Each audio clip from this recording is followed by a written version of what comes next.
ایک صدی بعد بھی شاعر مشرق علامہ محمد اقبال کا کلام نوجوان نسل کے مستقبل کے لیے زرعی اصولوں کا تعین کرتا ہے۔ اسلام آباد سے عمرانہ کومل کی رپورٹ دیکھتے ہیں۔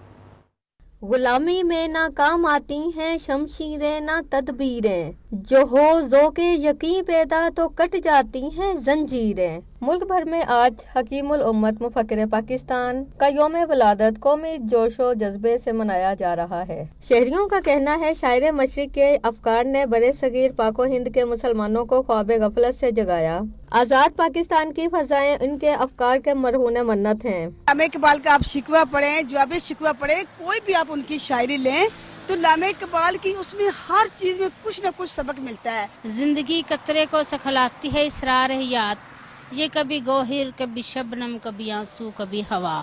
انہوں نے اس شعر میں زندگی کے ہر پہلو کو ماں کی گود سے لے کے اور قبر تک ہر پہلو کو اس میں نے سمیٹ دیا ہے۔ نوجوانوں کا کہنا ہے ایک صدی گزرنے کے بعد بھی ان کی شاعری عصر حاضر کے مسائل اور اس کا حل یقینی بناتی ہے۔ ہمارے جتنے بھی مسائل ہیں، خواہ وہ سوشل ہوں، پولیٹیکل ہوں، معاشی ہوں، اور ہمارے انٹرنیشنلی جو ہماری اس ٹائم جو ہے نا سب کی کا ہمیں سامنا ہے امت مسلمہ کو، تو اقبال صاحب کی پوئٹری حاضر ہے، اس کے اوپر اب عمل کرے تو سب چیزوں کا مسائل کا حل ہے۔ اس طرح علامہ اقبال نے شاہینوں مطلب نوجوانوں کو جس طرح بیدار کرنے کے لیے پوئٹری کی تھی، اسی طرح نوجوانوں کو دوبارہ اس کی ضرورت ہے۔